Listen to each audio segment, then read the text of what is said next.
নমস্কাৰ।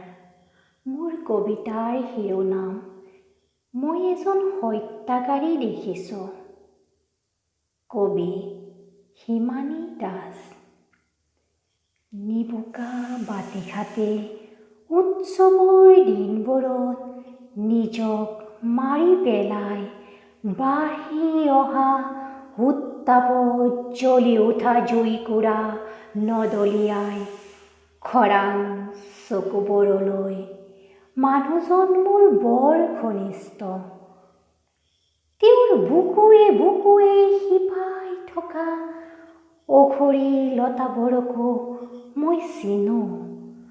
ভৰ দুপৰীয়াত নিতালে তেওঁ গাব পাৰে শংখধ্বনিত মুখৰিত জনৈক কবিৰাজ ফালন, হয়তো ৰতনাৰ জুইকুৰা।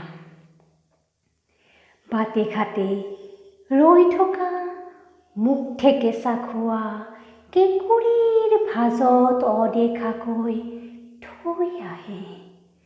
নিজক মাৰি পেলোৱাৰ অপৰাধত তেওঁ নিজৰ ওচৰতে এজন হত্যাকাৰী হৈ ধৰা দিয়ে।